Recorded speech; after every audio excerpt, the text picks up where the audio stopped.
James Kaufman, World News Report today, August 5th, 2024. God bless you and yours, no matter where you are in the world. Please subscribe, give us a thumbs up, ring that bell for critical future updates.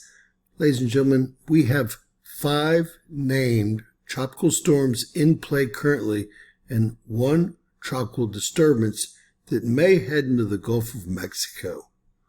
Let's talk about Debby first. It's made landfall as a Category 1 hurricane. We currently have sustained winds at 70 miles per hour, which is a very strong tropical storm. 74 miles an hour being a Category 1 hurricane. Our minimal central pressure is also very low at 983 millibars. So this is still a very strong storm, moving at only 8 miles an hour north-northeast. Not a good situation. Now we'll talk about our 1 tropical disturbance here entering the Lesser Antilles. It looks like it could make it up into the Gulf of Mexico after passing over the Yucatan Peninsula. We have to wait and see on that one. It has a 30% chance of formation over the next several days. Taking a quick look at the Pacific. Now y'all stick around because I have a lot of pictures of destruction in Florida from the, Debby impact all day yesterday, and, it's actually still ongoing today. Although we have 4 additional tropical storms all in the Pacific: Fabio, Amelia, Daniel, and Carlotta. Unbelievable. One of these very well could hit Hawaii, which is just here at 20 degrees north latitude, just off the map. I guess we have 4 chances. Let's hope none of these storms do hit Hawaii. Taking a look at my Fox hurricane, this is the actual official national hurricane path for Tropical Storm Debby. You can see how slow this is moving. It's going to cross Georgia, may go out into the Atlantic and strengthen and make another landfall in northern South Carolina or perhaps North Carolina. Looks like it doesn't turn into a low until it's near Washington, D.C. This is a very slow-moving storm and spawning plenty of tornadic activity. Remember pictures coming up of all of the debris. Look at this thing hanging out all the way up the East Coast through Washington into New York and Boston. This could be a complete catastrophe, especially if it actually moves just off coast here.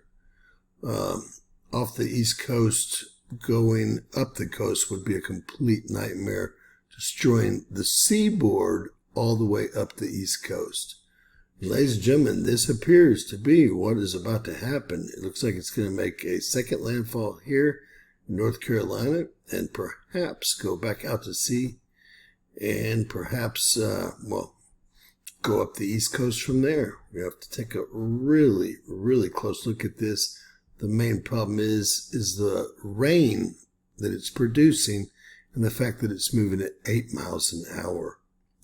Hurricane Debby, Tropical Storm Debby, is going nowhere fast. Still in between Tallahassee and Jackson here. It looks like the eye of the hurricane. Very, very strong.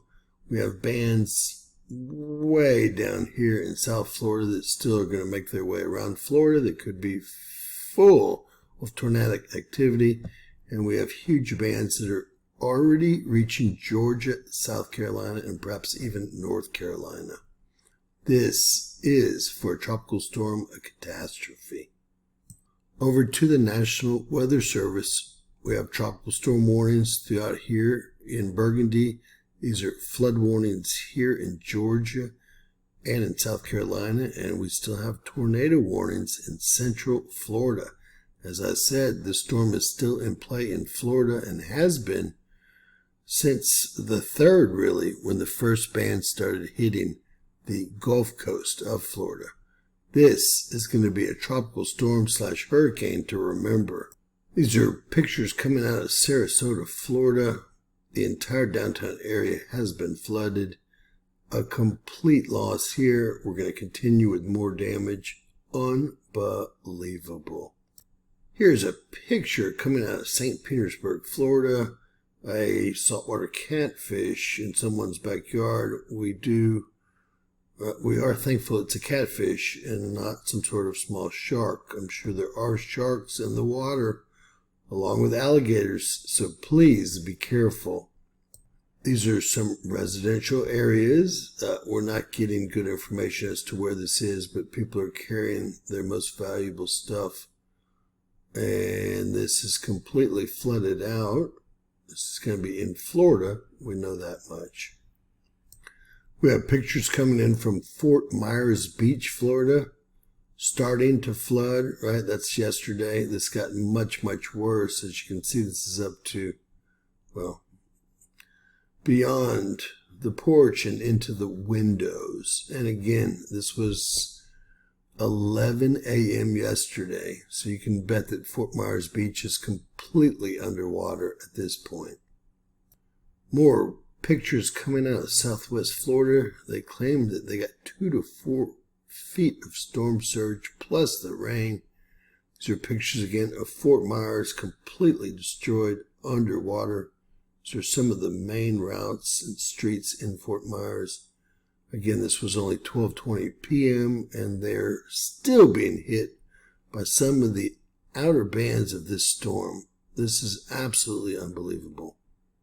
Now, this is all the way up in the capital, Tallahassee, just near where the storm made landfall. Tallahassee would be just east of that, and they have a lot of electricity out. We will take a look at that in a second, but there were tornadoes throughout and damage throughout all of Florida with extensive storm surge and rain. We all knew Tampa Bay would take a big hit. These are just some photos of Tampa Bay, Florida. There are going to be more photos here at Bay News 9. The entire city was flooded, i.e. heavy rains and storm surge. The storm was initially thought to make landfall right around Tampa, but instead it did hit the Panhandle, as we all know now. But it did tear Tampa Bay up as well. Now, I'm just going to show one of these folks, but I found thousands of trees down on roofs and homes and cars throughout Florida. And this is a common situation when you have so much tornadic activity. And the storm did spin off a ton of tornadoes yesterday and continues to do so today. Now, this is a reminder. They're looking for 16 to 24 inches of rain up the East Coast, including still parts of Florida, Georgia, South Carolina, North Carolina, and perhaps into Virginia as well. We'll see what happens after that. Let's take a look at the power outages in Florida. Now, I know when we got hit, this map was incorrect and it didn't even come close to covering all the actual people without electricity. Here we're getting a number of 270,483 homes out of electricity. We'll take a look at Florida. This is starting to happen in Georgia too. And we can see it is up near the impact area mostly. Up near the impact area mostly, where most all of the electricity looks like it's out 100% through the counties where the landfall actually was made. With that said, God bless you and yours. Please share, subscribe. Always remember, anything's possible in Bizarro World.